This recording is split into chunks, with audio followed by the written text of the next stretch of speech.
Good afternoon. Thank you for joining Angel in his news, breaking news. I want to speak this afternoon about three topics. One main topic, but I want to speak about the canine from Lawrence, the police canine from Lawrence that fired a gun. There was an incident where there was a group of three guys that got caught in a car, and they were running away from the police. The police was trying to make a traffic stop, and they took off. They bailed off. They took off they started running. They ran away from the police.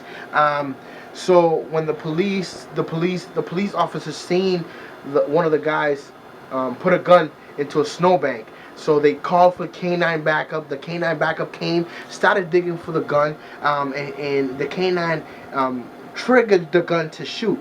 And the shot that the canine triggered, it went to her house. And we have two other cases in Florida. The same weekend in Florida, they had another case that the owner of a dog also got shot in the leg by his dog. The dog was in the truck, and the dog triggered the gun, the shotgun. How can a dog trigger a shotgun? How can you trigger a shotgun? Then you have another dog in Utah in 2011 that also shot his owner. Really? People, are we thinking? Like, we're gonna end up have to build a jail for dogs. We're gonna have to build a jail for dogs because we have three dogs that have triggered guns. So now people are gonna start using their dogs. They're gonna use their dogs to kill people. Now they're gonna be like, oh hey, come on, trigger this gun, and the dog is gonna trigger the gun. Dogs don't have fingers. The dogs are not that smart to trigger a gun. It's impossible to trigger that.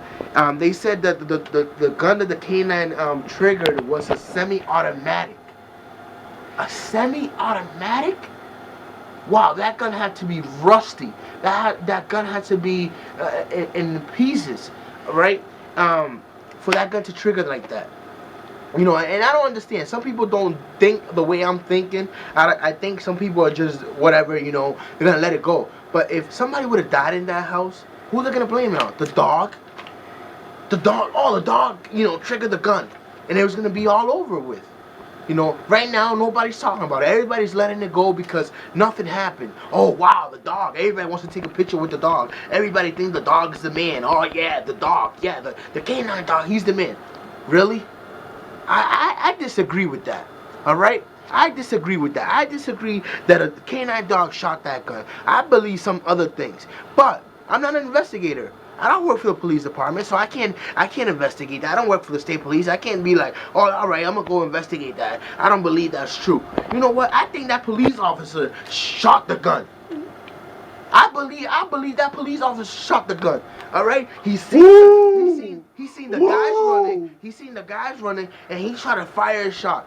Listen, it's unbelievable how they can blame the dog for shooting that gun and that shot to go into a house. No, it can't happen. All right, it can't happen. If it was if the snowbank was really low and the dog was digging, and the shot just went like in the bottom of the house. All right, that's something. But even like that, come on, people. Let's be honest. We're getting fooled here by the law. The law is fooling us. They're covering something up. They're covering something up. They're just throwing frosting on it to cover everything up, and nobody's noticing it. Nobody's realizing it. All right, they're letting it go because nobody got injured. If somebody got injured, the state police would have been involved, the FBI would have been involved, Homeland Security would have been involved, everybody in the government would have been involved, the President Obama would have been involved, everybody would have been involved. But nobody died, so everything's okay. Everything's okay. No, it's not okay. We need justice. We need justice.